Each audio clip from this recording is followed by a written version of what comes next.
Hey, I'm Cole Cabana, AEW wrestler, and you're watching the BWF Wrestling Podcast. Woo!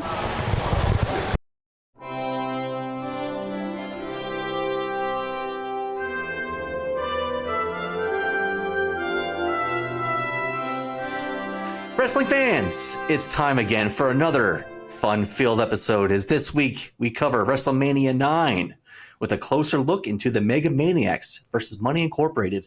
But before we get started, as always, can you please give this video a like? It goes a long way to helping our channel grow. And of course, if you leave a comment, you can win a BWF prize package. Joining us, as always, is Canada's favorite media personality, G. Patrick Condon. Patrick, how goes life, my friend? Hi there, Aaron. Looks like we have a bit of a stalker on our YouTube channel. I don't know if you've noticed, but our Sailor White video, a gentleman has been commenting on it. And maybe stalker is a strong word. Psychopath probably is a better word. Really? Yes, you've not seen any of the comments, hey? No, I'm totally unaware of this. This is great. This is great. I am totally unaware of this.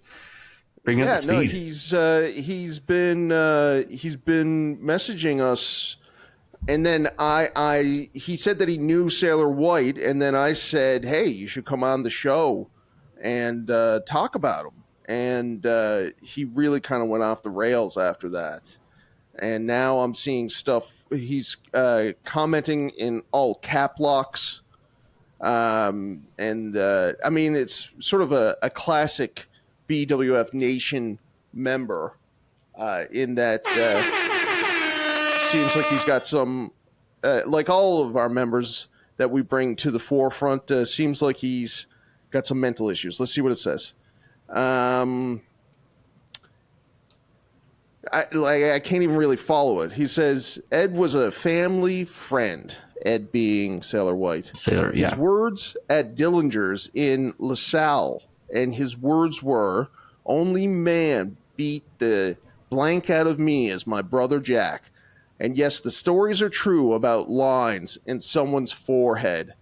I met most of these guys in my granddad's kitchen drinking beer. I grew up not knowing kayfabe. It was a job. Hank Party was a close family friend. I loved Ed and know a lot of crazy truths. I'm from Montreal. My granddad was a local heel Hank, went to the States, and their third became a shoemaker. Ask older dudes about Nello Amadori. What is happening? Bulky enough. I know. I wasn't bulky enough to hit the floor, but Creechman and brother Bobby Heenan. That's the sentence. I would have been a great handler, but no good on the mat. Respect all. And then, holy moly! Yeah, From Montreal, you say? Guys, I mean, I went to the guy's YouTube page, and he's got a lot of country music on there. So, anyways, and then another comment, which I don't know if you saw or not. I left it there. I didn't comment on it so that you could see it. But somebody saw your interview with Mr. Billington, yeah. Yes, Billington, rather. Pardon me. And you got some feedback on it. Oh, I did not see it. Nope, haven't seen it. Yeah, I know that when you read comments about my interview with Ken Patera, you didn't really read the nicest ones. They were a little insulting, but I'm not going to do that to you. Teach. Yeah. Okay. Yes. This guy's Teach Yawashi, and he writes, "Good interview." Wow. Wow. There you go. I'm shocked. Well, thank you. Was not expecting that. No, I know. Me either, really. But there you go. I mean, this is must be one of the first documented times that somebody that you don't know has complimented you on your interviewing skills, which are good. You're a good interviewer. Thank you. I do appreciate that. Thank you. I do enjoy interviewing. It's becoming one of my things that I look forward to most when it comes to this podcast, doing interviews. I just enjoy the time we spend together. Of course, that too. Entertaining Andrew, our producer. That's what I like. And the hundreds and hundreds of our fans. Or hundreds. The 100 of our fans. The 100. It's fluctuating. You never know. I think no 9 and this banter that we've begun this show with might be one of our biggest ones yet. Oh, absolutely. WrestleMania 9. Mega Maniacs versus the Mega Powers. The Mega Maniacs versus Money Inc. Yes, absolutely. This is going to be one heck of an episode. And everybody out there watching, it's going to be good stuff. Yes. Sorry, go ahead. So now, WrestleMania 9 is traditionally thought of as being one of the worst WrestleManias. Sometimes people even say it is the worst WrestleMania. I think that it's got a bad rap. I think WrestleMania 9, while certainly not in the top, I don't think it's the worst WrestleMania ever. And maybe that's what we can come to a decision about by the end of this show. Aaron, what are your thoughts? Yeah, man. I remember as a kid hating this WrestleMania, absolutely hating it. As a kid, I thought this was probably the worst one. Folks, what do you think? Is WrestleMania 9 the worst WrestleMania of all time? And if not, what is? Leave it in the comments and you can win a BWF Wrestling prize package. But to answer your question, Mr. Condon, after rewatching this WrestleMania and going through it all. Aaron, don't say it now. Don't say it? Okay. Tease it to the end. This is how us broadcasters retain the audience. What would I do without you, my friend? With that in mind, I know. Look, you don't just wake up one day and proclaim yourself Canada's favorite media personality without knowing a thing or two about broadcasting. Now, with that in mind, let us begin the story of WrestleMania 9. Aaron, take it away. All right, WrestleMania 9. This was actually the first pay-per-view after the very first Monday Night Raw. Raw would debut the week before. This would also be the very first appearance for one Jim Ross. Yeah, Jim Ross in a toga. This was, and also there was originally supposed to be a match between Bam Bam Bigelow and Kamala, but unfortunately, Pat, I know how much you were looking forward to that match. It was cut due to time constraints. That's brutal. What is the best Kamala match? What do you think? Undertaker, SummerSlam 92? I guess that's the only one of note, right? I really, it's not a match, but I like the way that Kamala was presented in Memphis before he came to the WWE.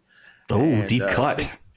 Yes, Bruce Pritchard. I think it was Memphis. Bruce Pritchard was talking about how they produced these Kamala vignettes in like Jerry Jarrett's backyard in Memphis and made it, or trying to make it look, or telling people that this was he's from Uganda, like allegedly.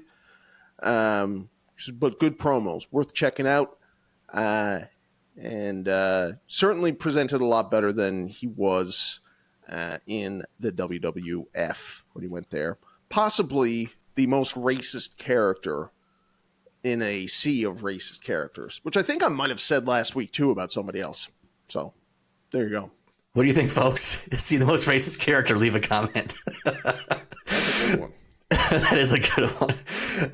But yeah, match number 1 is Tatanka, your man, your boy, versus the Heartbreak Kid, Shawn Michaels.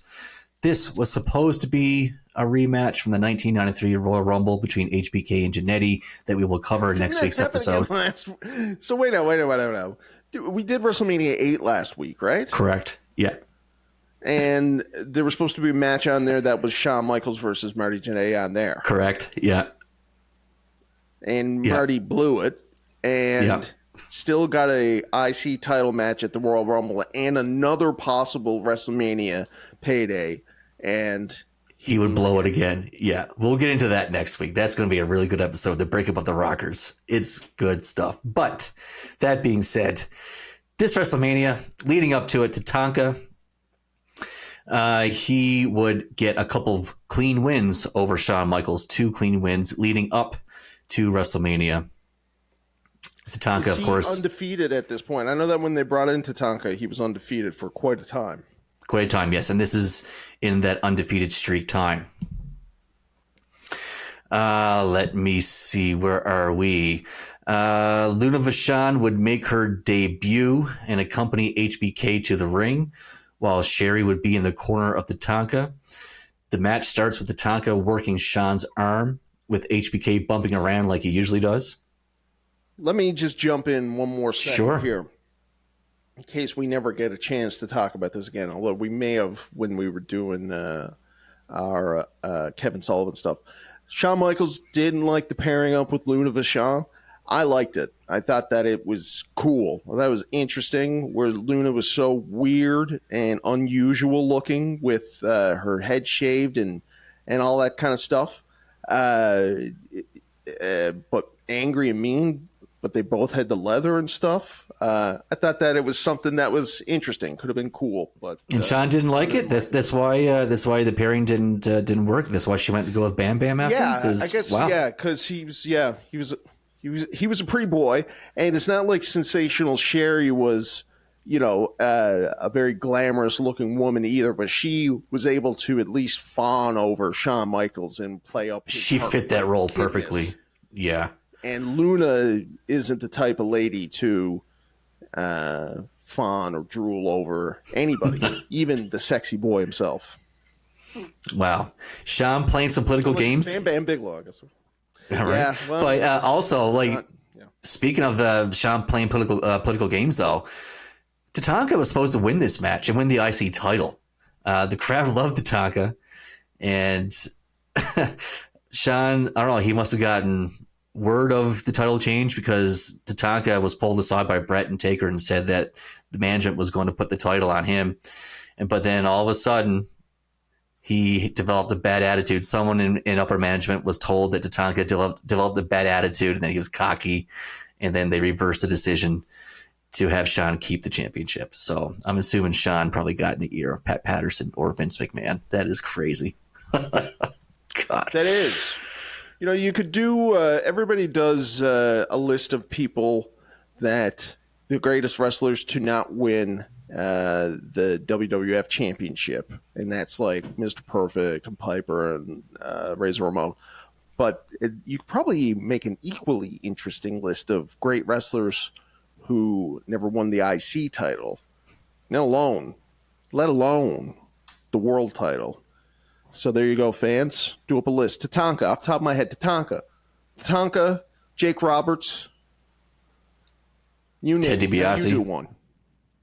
Ted DiBiase. Yeah, there you go. Yeah. Even Brutus Beefcake. I'll throw Brutus in there. Why not? That's generous. That's generous. But yeah, moving on with this match. Sorry, folks, for that little side tangent there. But Tatanka, he hit a slingshot into the ring post, which was a bump that Michaels always did, and that got Tatanka near fall. Michaels looked great in this match, honestly. Michaels went to the top. He jumped and was caught by Tatanka, who gave him a power slam for 2.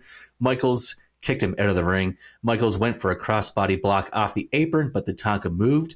The ref starts counting and reaches 10, but Sean pulls the ref, Joey Morella, son of Gorilla Monsoon, to the floor before he could call for the bell. The ref would signal that the match was over. Tatanka would win via countout, so Shawn Michaels would keep the championship. After the match, Luna Vachon would viciously attack Sherry at ringside, and again when Martel was receiving medical attention. Sherry would confront Luna Vachon the following night on Monday Night Raw before being fired from the WWF just a few weeks later due to her failing drug tests and signing up for a cosmetology school. Luna would go on to manage Bam Bam, as we mentioned earlier. If you want to see the link to the fight, which all I can describe to you as a bra and panties match before there was a bra and panties match, this is absolutely wild for 1993. You can see it here. And if you can't, if it's a Reddit link, so if you can't see it here, then the link will be in the description. All right. Head Shrinkers versus the Steiners. Moving on to the next match. Pat, who was Fatu? Who is Fatu? Yeah, who's Fatu, the Head Shrinkers? Who would he become? Is it Rikishi? It is Rikishi. Good one. Yes. Okay. The Steiner brothers. Oh, there you go. The Steiner brothers. They were the WCW Tag Team Champions, but they would vacate the titles in late 1992 and sign contracts with the WWF. They were built strong, and following WrestleMania, they would start their own feud with Money Incorporated. In this match, Scott Steiner would take advantage with suplexes and clotheslines, but he missed a slingshot. A missed slingshot would almost stop the Steiner brothers' run before it even started. This spot looks brutal. Scott, as I said, the head shrinkers, they're going for a slingshot, and the top rope was pulled down, and Scott actually went face first over the top into the ground. The head shrinkers would take over before we see a cool spot where Rick was set up for a doomsday device, and he actually countered that into a suplex. That was really, really cool. Absolutely. It looked amazing. What do you think about the head shrinkers? The head shrinkers? I liked them. I never really cared for them. Head shrinkers, of course, another incredibly racist name from the WWF. What are your other memories of the head shrinkers that brings them above being a mediocre, C-grade tag team? They would just, in my opinion, have really decent tag team matches on all the pay-per-views. It didn't matter if they were face or heel. They would seem to bring up the best in their opponents for whatever reason, including Shawn Michaels and Diesel. They had a little feud going around SummerSlam 1994. Also, I think it was it Afa who was the manager who would be eating the chickens, the chicken bones and the carcasses and stuff like that. I don't know, just really weird memories like that. I don't know. There you go. Nice. Yeah, that's right. I remember at the Survivor Series 94, they were on the bad guys team, and there was this whole thing about where they were made to wear boots, which they found so uncomfortable. It cost them their match. They were distracted the entire time by how foreign it felt for them to be wearing wrestling boots. That's some great booking right there. Jeez. Yeah. But yeah, this match, honestly, it was a really good, hard-hitting match. I really liked it. Frankensteiner's win with their Frankensteiner. I mean, there's nothing wrong. This pay-per-view is off to a hot start, if you ask me. You got two really good matches. I know the Tonka winning by count, it wasn't a great finish. But that being said, the match was good. This match is really good. I mean, there you go. Boom. Yeah. Boom. Next, we have Doink versus Crush. This is a really interesting storyline back when I was a kid leading up to WrestleMania. I loved it. Evil Doink was awesome. Leading up to this, Doink, he would... Man. Oh, man, it's so good. So good. Kids of a certain age would have just gotten through, because the movie It, the TV movie It, had aired on television in 1991.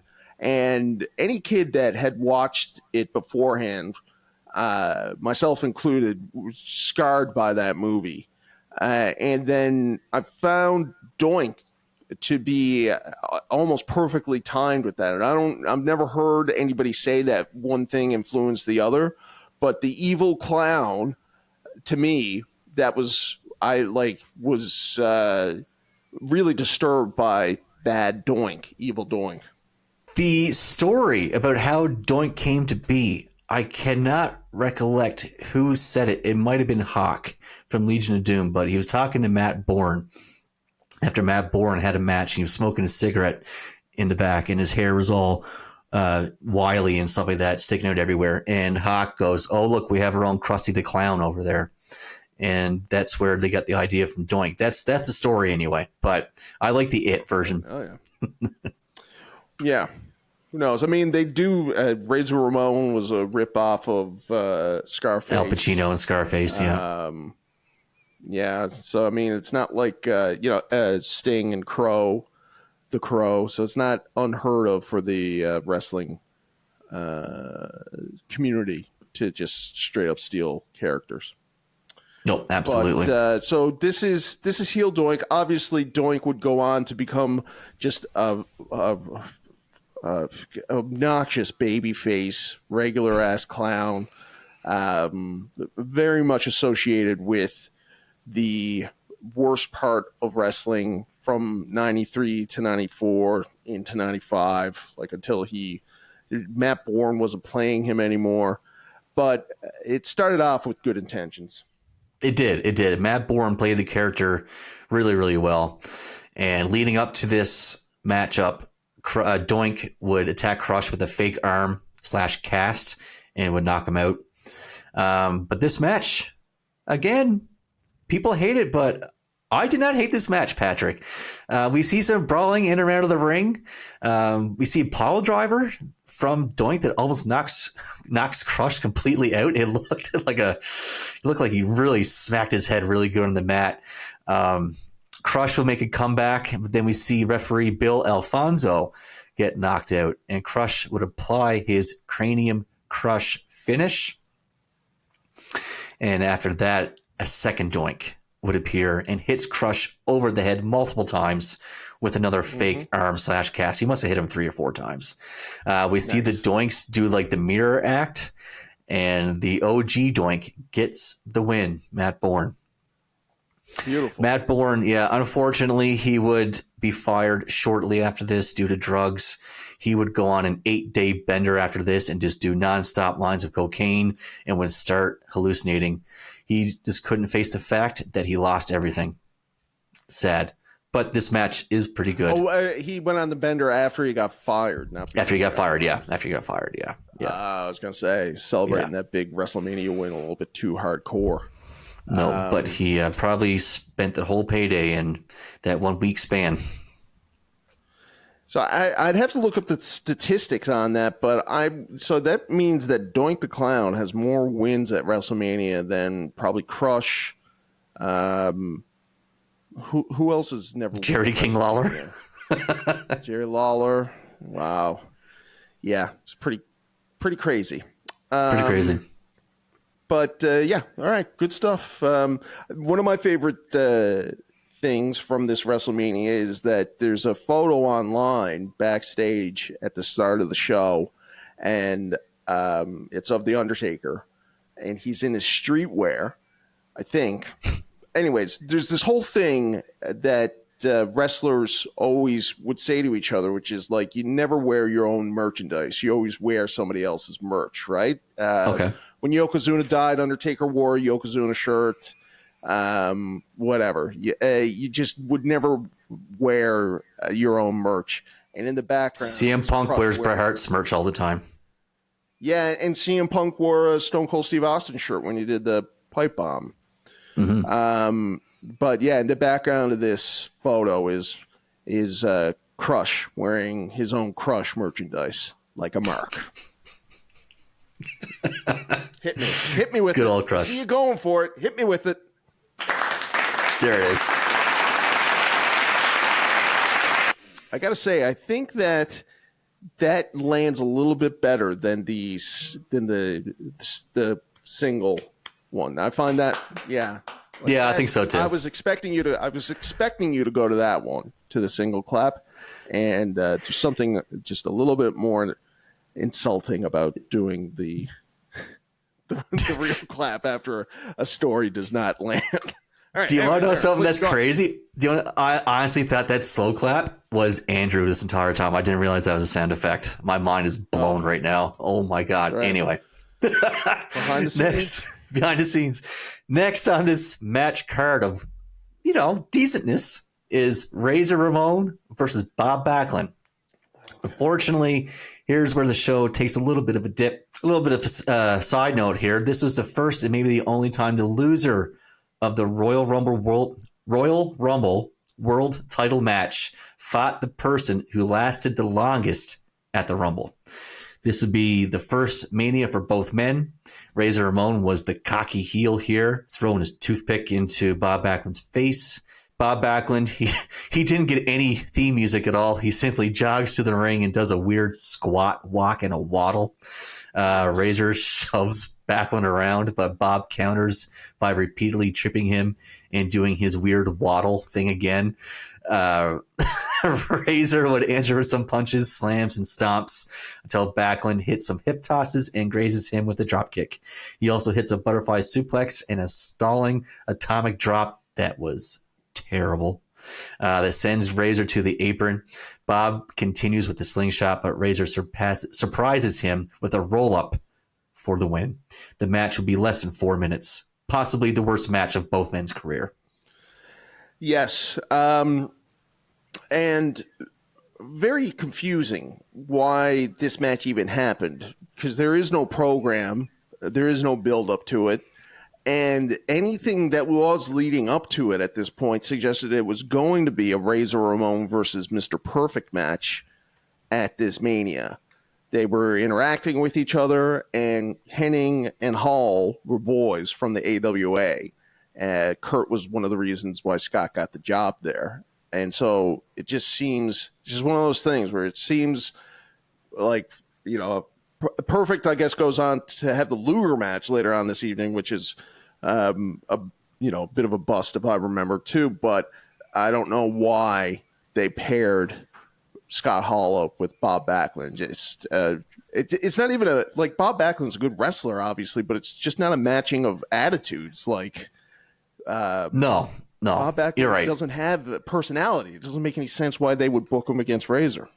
No, it makes no sense. Honestly, it would have made more sense if it was Perfect and Hall and then have Backlund versus Luger.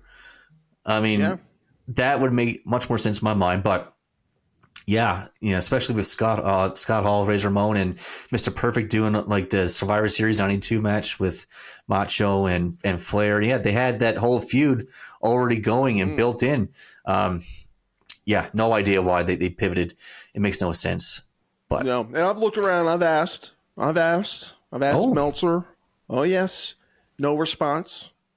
Maybe you didn't see it, but I've never been able to find in anything. I've never been able to find out why it came to be, how it came to be that Bob Backlund was facing Razor Ramon at this pay-per-view.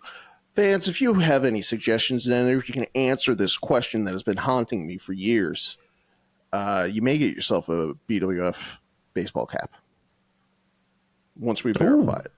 A baseball cap. Nice. And I mean, everybody knows I love Razor Ramon as my favorite wrestler. It's crazy to me that Bob Backlund comfortably outlived Razor Ramon. Yeah, I know. It's nuts. Outlives him currently. It's insane. God. But on to bigger, or not bigger, but on to more pleasant things, I should say. Not bigger, better. No, on to more pleasant things. Boo this right? man. No. Yes. No. I retracted. Oh,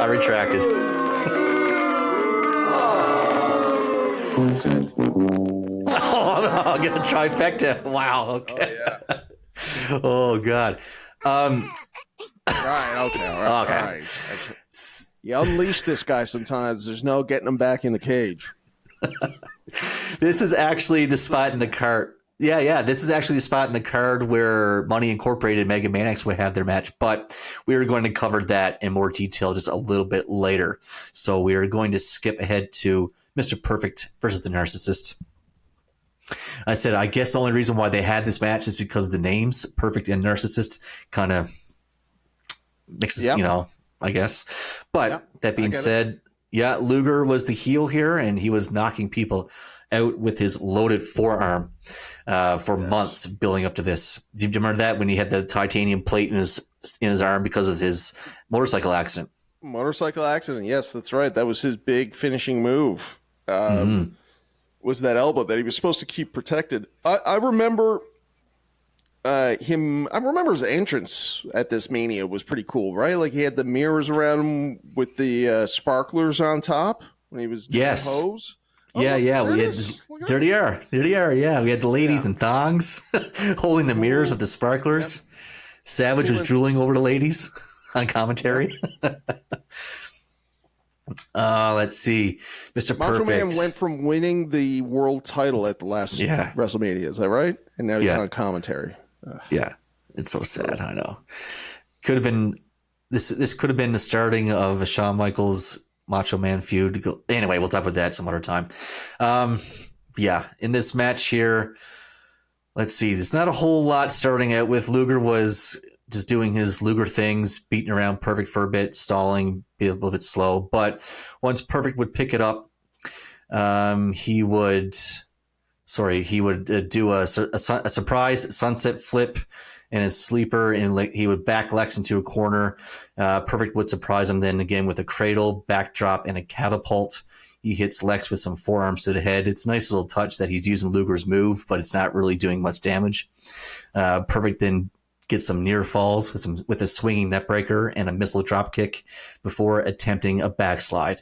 Luger blocks it with his foot and reverses it for the win, but the ref doesn't see that Perfect's feet are in the ropes. Good finish, solid match, except for the beginning with Luger. But as good storytelling, I honestly have nothing too bad or negative to say about this match. I mean, this whole pay-per-view up to this point is pretty good to decent, I gotta say. There you go. Yes, I mean, on paper, it all sounds good except for that Razor Ramon match. Yeah. Except for that Ramon match, it's been pretty good. Yeah. Okay. Before we go and take our break for trivia, we have one more match that we will dive into. Also, this is probably the lowest point on the card. Debatable. Definitely one of the lowest points in Undertaker's career. It's the Giant Gonzalez versus the Undertaker in what's rated as one of the worst WrestleMania matches in history. Giant Gonzalez, he would make his debut at the Royal Rumble and would eliminate the Undertaker, even though he was not an official entrant. But yeah, Gonzalez here, he makes his entrance. They've modified his suit since the Rumble. At the Rumble, he had fur. I don't know if you remember. He had big fur on his shoulders and a big fur for his trunks. Here, it's airbrushed to look like he has fur, and for some reason, they added a butt crack. Oh, nice. Well, anatomic. Anatomically correct. Yes. Then the Undertaker. Sorry. Go ahead. Yeah. No. I'll save my comments until the end. But okay. Yeah, go on. Okay. Undertaker, he would make his entrance on a funeral chariot with a vulture at his side. It's actually pretty cool.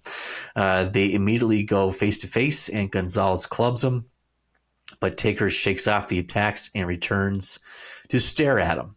Taker then answers with some throat chops, but Gonzalez makes him look awful by selling too early and way too over the top.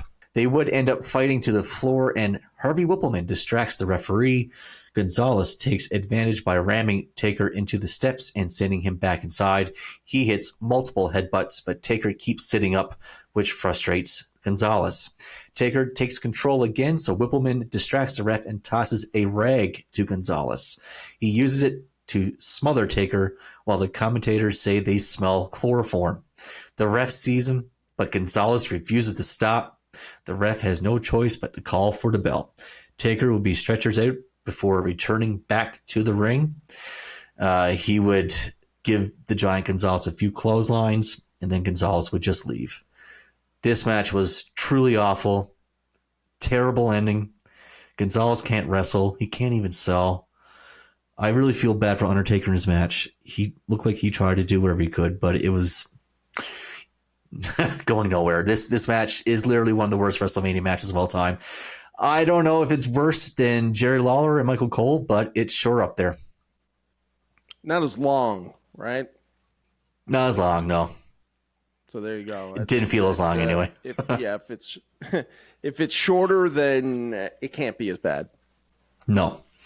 But folks, that is the first half of our Chronicles. Yeah. Let's get into some trivia for a break. Trivia.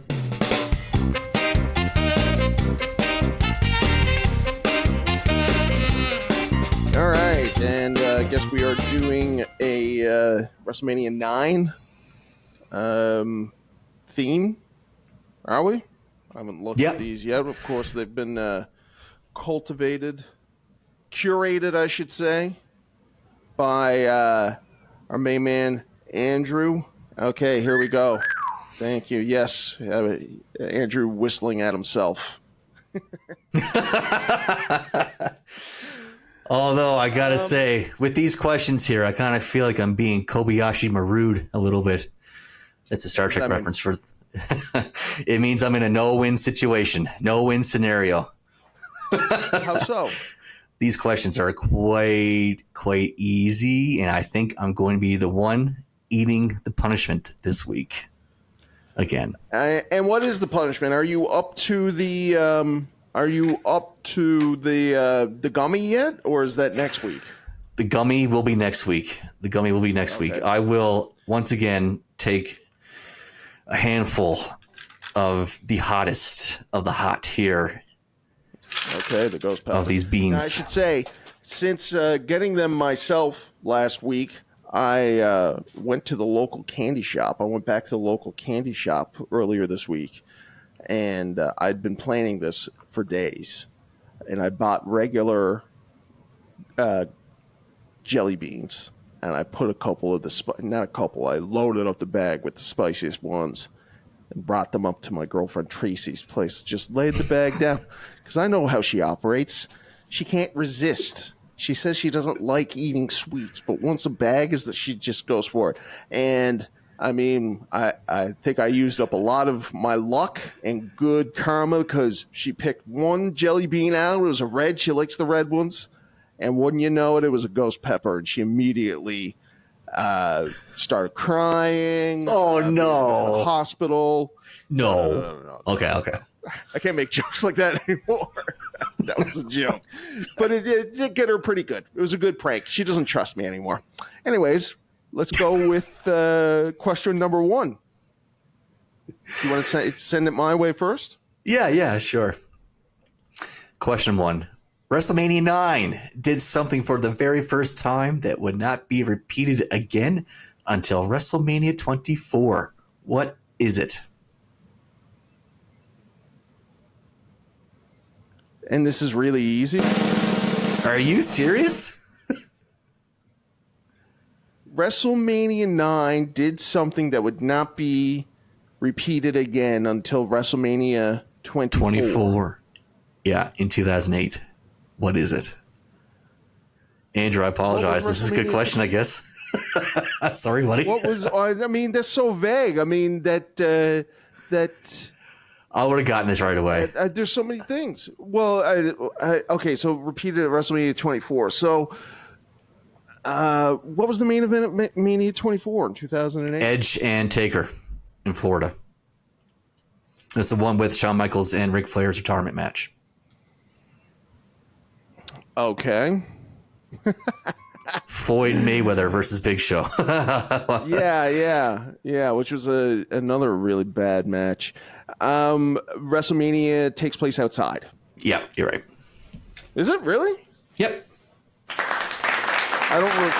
Thank you. I don't.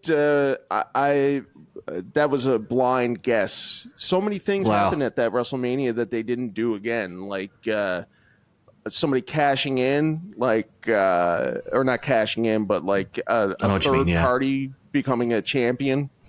A Fair enough. 2 times. I don't know. Fair enough. No, that's good. That's good. Okay. Anyways, there we go. I'm up. You are. Here's yours. Okie dokie. What country is the giant Gonzalez from? We were just talking about him.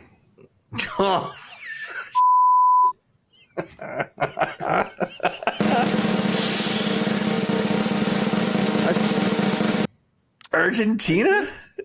Yes. There you go.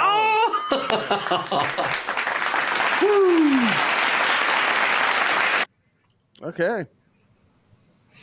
Go ahead. All right. Question number 2. Jim Ross's WWF debut was at WrestleMania 9. He left his previous job amidst some drama related to behind-the-scenes politics. Name the company he worked at and the person he had drama with. So WCW. Mm-hmm. And Eric Bischoff? You got it. Nice. Here's one. Here's one for you. Question the second. After Money Inc. ended its run, both Ted DiBiase and Erwin R. Shyster would be reunited in 2 stables. Can you name both of them? NWO. Yep.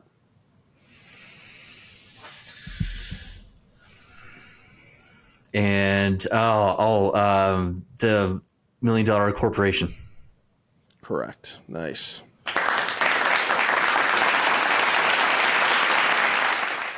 Good question. That was a good question. I switched it around a little bit. Did you? Because the answer originally he gives you $1 Million Corporation, and the second was what was being NWO. asked. Nice. Yeah. Fair enough. Okay. Question number 3, Patrick. I would probably have trouble with this one, honestly. Oh, good. Great. WrestleMania 9 featured many wrestlers who had been managed at one time or another by Jimmy Hart. However, who was the first wrestler that Jimmy Hart first managed in the WWF? Okay. That is a tricky one. You're going to have to go back to 84, I believe, to find this answer. Around that time frame, around that time area. 84, 85. And okay. And so did he ever manage this wrestler at a WrestleMania? Yes. I don't know. Yes, he did. He did. He did. Twice. God. At least twice. Maybe even 3 times. Multiple times. He did it multiple times. And started in 84 or 84, 85. Yeah, around there. 84, 85. Oh my God. I got two possibilities. I'm going to guess Greg Valentine. God, nice answer. Good guess. You got it. Yeah. Who was your other one? Honky Tonk Man. Honky, yeah. Okay, no, good one. But I don't think Honky was around that early. No. He was managing the Hart Foundation before Honky Tonk. Well, speaking of managers, Harvey Whippleman, he was the manager for Giant Gonzalez. Certainly was. Mm-hmm. Now, he's managed many other wrestlers. We've spoken about Harvey here and there, and not really knowing what his whole deal was. He was around, but he wasn't a great character. Right. Wasn't really well thought out. But he's managed at least 7 other people. Can you name... Now, it says 3, but I'm going to be a little bit more specific. Name a tag team, a woman, and a gentleman that has been managed by Harvey Whippleman. Great question. Okay. The woman I'll take care of first, that's Bertha Faye. Correct. Singles, a gentleman. I do believe Big Bully Busick was managed by Harvey Whippleman. All right, now I got to go to the judge on this. Are you sure you want to stick with that name? Big Bully? Big Bully. I think it's Big Bully. It's, what I have here is Billy. No, okay. It's Bully. All right. Okay. That was one that I didn't think you were going to get. That's a deep cut. I mean, it is a deep cut into other ones. And then the tag team. The tag team is going to be more rough, more hard for me. Oh God, Beverly Brothers is one that comes to mind, but I don't think it's the Beverly Brothers. It's not the Nasty Boys because they were Jimmy. Harvey Whippleman. Who did he... Oh, my God. I don't... I know I don't have much time to think about this, but give him a I'm just trying to go countdown. I'm trying to go through the tag teams that era. Beverly Brothers are the only one that sticks to my mind. F it. Beverly Brothers. Final answer. Wrong. Close though, very close in a couple of respects. I think from around the same era and just as notable. Well Done was the Well team. Done? Are you kidding me? Timothy Well and Stephen Dunn. Yes, of course. Who can forget Timothy Well and Stephen Dunn? Now look, I gotta give you your props. I gotta give you your props on this question, anyways. Although you still lose, but you went with the deep cut for the singles guy. When Sid Justice, Adam Bomb, Kamala, all much more notable guys. So much respect to you for going with Bully. Thank you. Yeah, well done. Good questions, turns out, after all.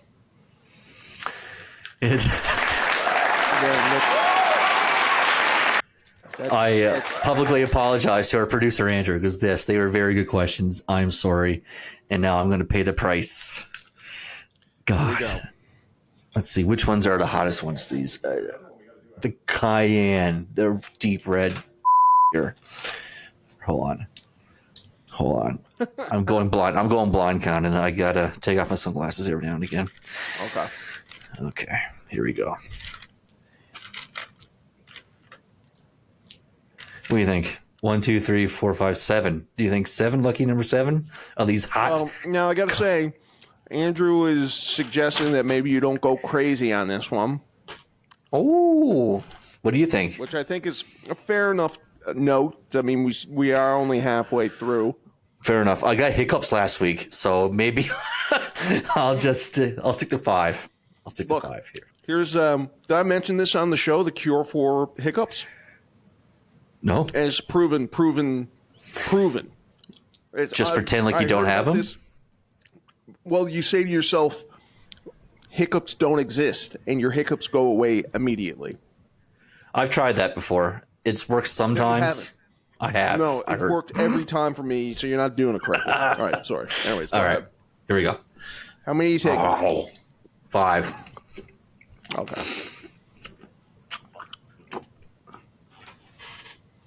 Now, well,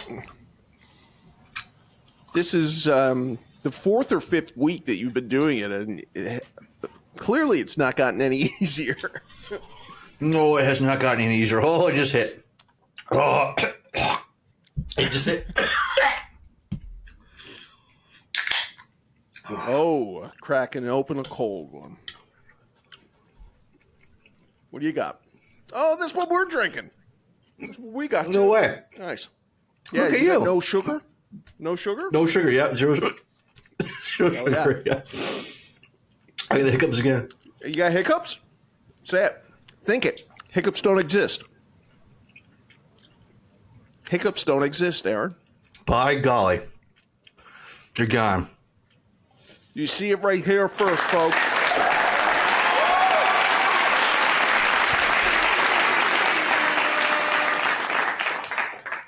Woo! My mouth is on fire, but hiccups are gone. Yeah. No, thank you, sir. No hiccups. This is a government conspiracy.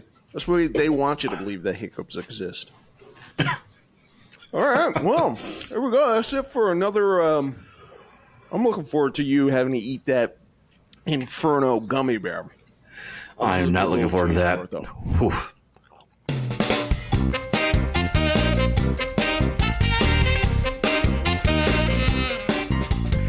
All right, my pretties, here we are. It's part 2 of the Chronicles. WrestleMania 9. My mouth is on fire.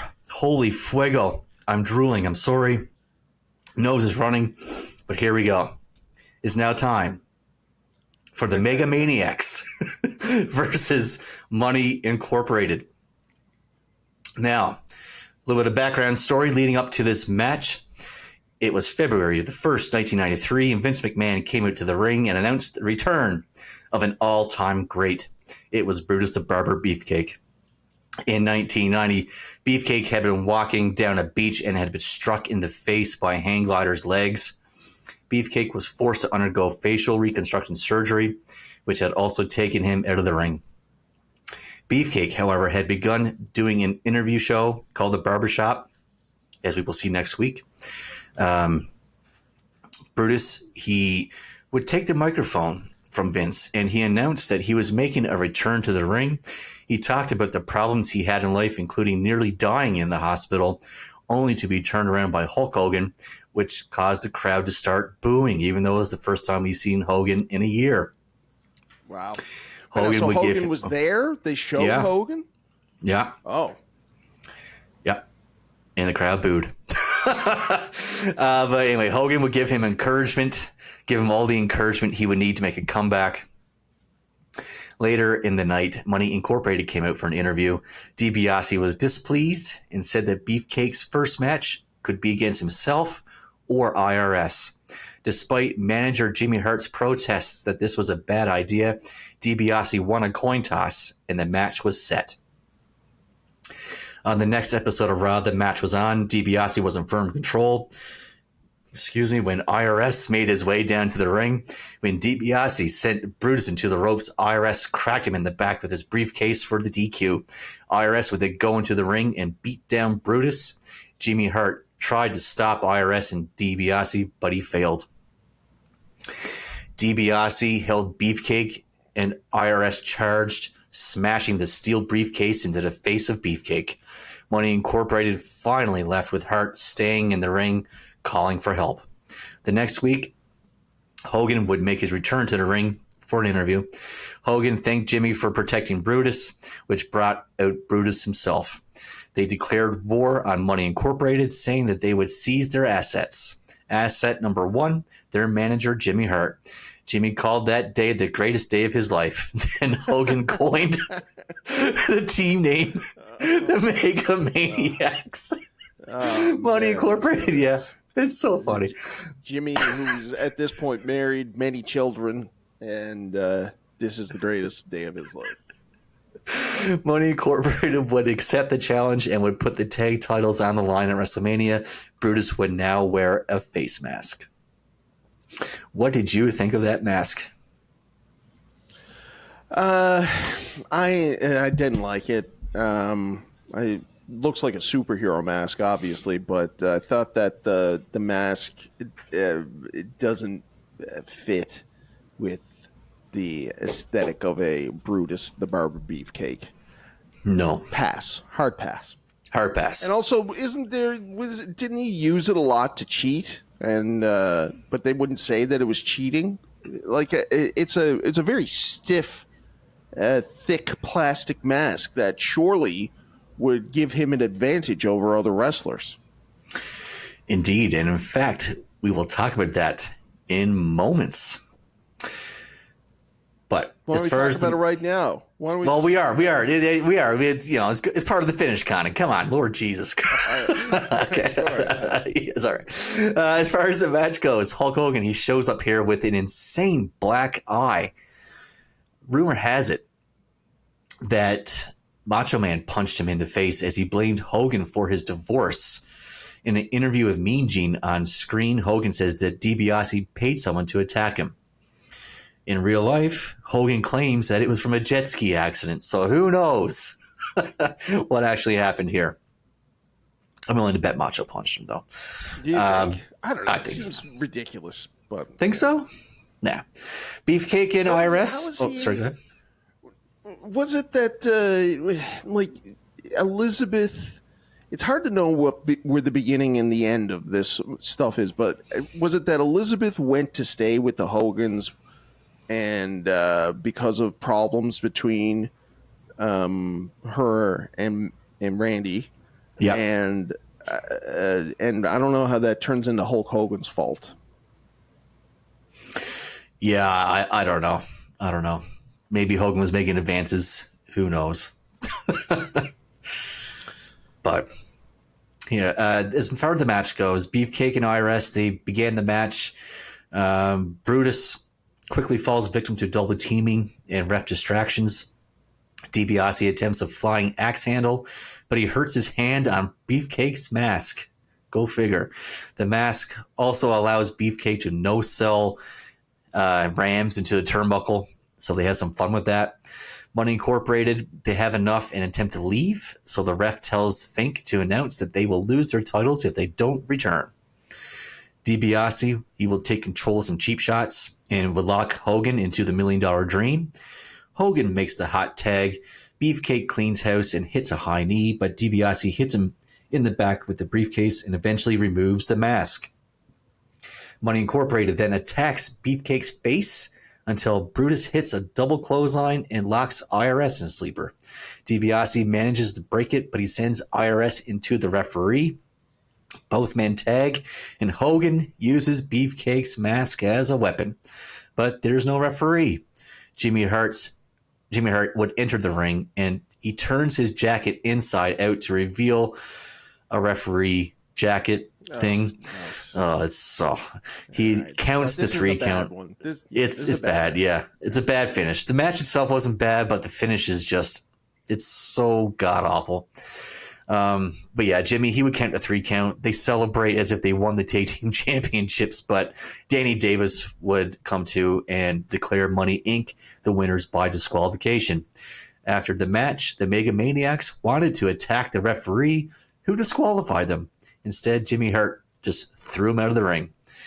So they basically wanted to attack the referee that disqualified them because they cheated to win by using the titanium Brutus mask. I mean, are these guys baby faces or what? I know we've said many times that Hogan works as a heel, and this is one of those prime examples of that. Yeah, I mean, the crowd, maybe, 5 years ago, something like that would have been, because Hogan could do no wrong when he was doing all these heel moves. And in fact, I saw recently a post on Facebook that says, if something along the lines of like, if all of your friends turn against you, maybe you're the problem. And it showed all of Hogan's feuds with his former friends. Nice. I think that's pretty indicative of Hulk Hogan actually being a heel this entire time. And it doesn't fly anymore. People are starting to wise up that Hogan's the problem. Well said. And he would go on to feud with Brutus in WCW too. So nothing sacred to this guy. No, not at all. Although technically Brutus started that feud, but regardless, we are on to the main event here now. It is Bret Hart versus Yokozuna, and we'll get to Hogan versus Yokozuna directly after that. But this would be the first year that the winner of the Rumble would get a title shot at WrestleMania. The main build to this match was a contract signing in which Yokozuna would sneak attack Bret and give him a banzai drop. I loved this segment as a kid. And in my opinion, it is the standard bearer for when it comes to contract signing segments. And you can actually watch that segment here. As far as the match goes, in the words... Oh, and does he make you put up the addresses, the links to it when he says you could... So far I've been editing it in. Oh. I've been actually editing it in. Okay. Do we want No, and keep all this in. Just making sure that Aaron's throwing these things at you. And here is a artist's rendering of what it would look like if Aaron was Yokozuna in that match. Here. Don't.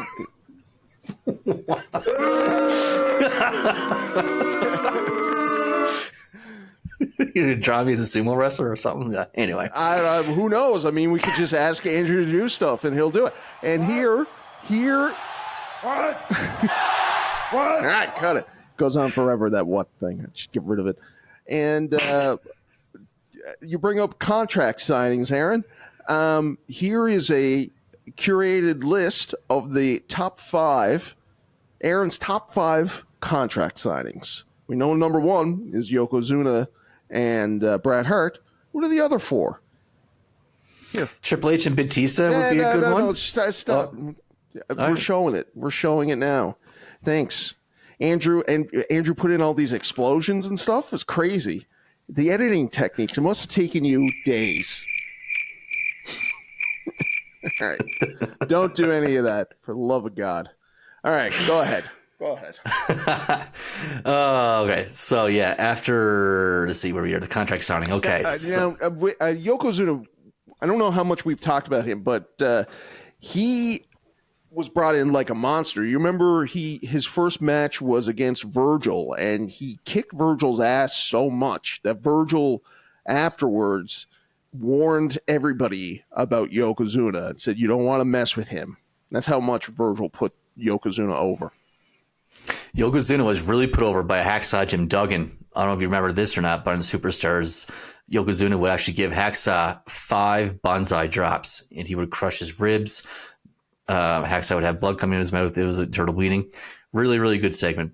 But yeah, that's what really put Yokozuna over. And then, of course, Yoko would go on to win the Royal Rumble when Randy Savage did a flying elbow off the top rope and tried to pin Yoko. And Yoko just threw him over the top rope. Dumb. Terrible. Dumb. So stupid. Dumb. Yeah. But alas, here we are. Yokozuna versus Bret the Hitman Hart, WrestleMania 9 main event.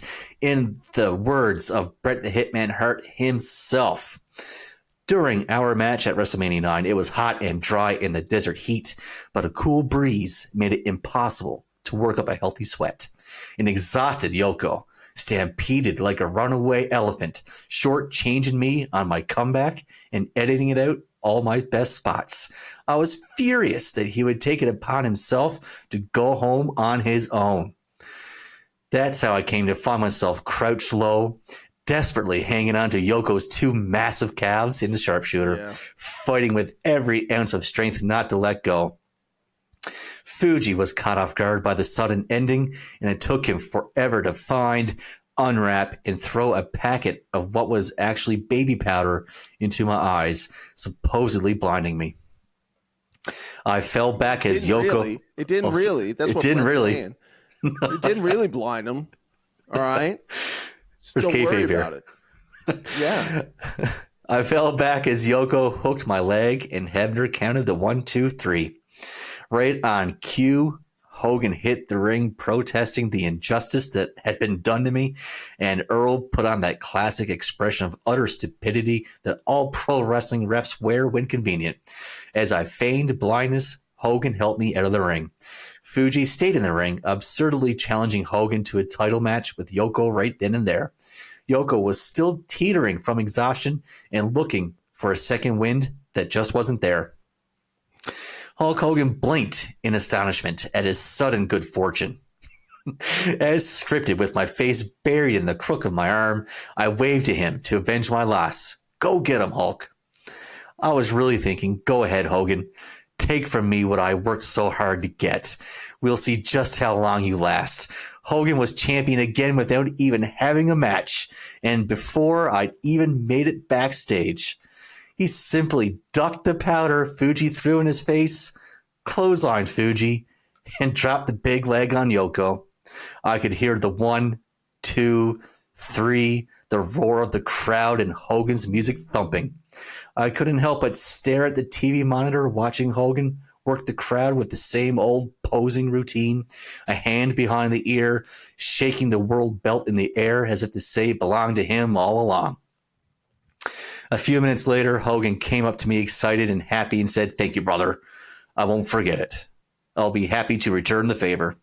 I looked at my old friend in the eye and said, "I'm going to remember that, Terry." As for Yoko, I was always a little pissed off at him for going home on me and not letting me show Vince, Hogan, and everyone else that we could tear the house down without their bull finish. Even so, it was the best match that Yokozuna ever had. Ouch. What do you think about a lot of people? He says that I know. about a lot of. He says that he buries them and says, and it was still the best match he ever had. He said that about his own brother-in-law, British Bulldog. Cracked out of it, no sleep for a week. Still carried him to his best. I was whispering every move that he did. Still the best match he ever had. Here's my take on the whole thing. Now I think you're about to ask me. I like it. I like that they brought in Terry, as Brett says, and uncharacteristically for Brett to be so bitter.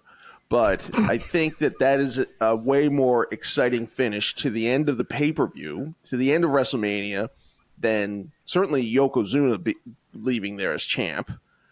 But the thing is, Brett was supposed to have a long title reign. This was changed the day before, according to Brett in his book. Vince McMahon went to him the night before, changed the finish. Brett was supposed to have the title for a very, very long time. And yeah, Brett was very, very salty about that. Yes, and he has the right to be, but I'm still saying that is a more exciting finish. You know, they would go on to do it with Seth Rollins at Mania 31, and everybody loves that. That's the heist of the century. But I think it's just people don't like Hulk Hogan, and so they view him as politicking his way into it, which probably he did. But can you imagine being a kid in Gander, Newfoundland, and The weekend's about to be there. You're going to have to wait for another week to find out who's the WWF champion. Is it going to be Brett? Is it going to be Yokozuna?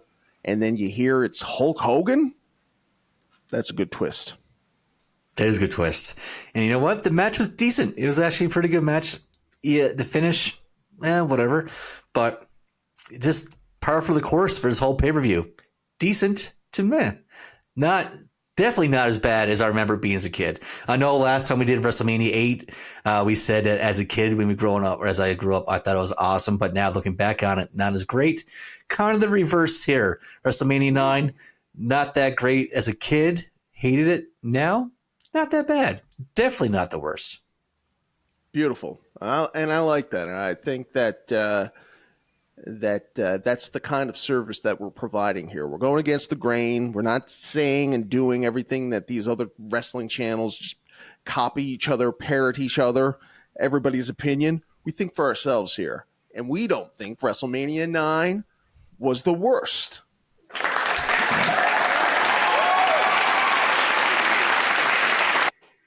That was well-timed. That was good. Yeah. That was good. All right, there you go. So, Aaron, next week we're going to be talking about the Rockers, the tag team. Anything else before we call this one a day? Just want to say thank you again to all of our fans watching the show. If you want, you can go on our YouTube community page. Excuse me, those hot tamales are still getting to me. You can go on our YouTube community page and vote for our future topics for us to go over and entertain you with. Leave a comment, and you can have a chance to win a BWF Wrestling prize package. I'm dying here. I'm sorry. Let's go home, folks. Never take us seriously because we don't watch the product. Have a good week. See you next time.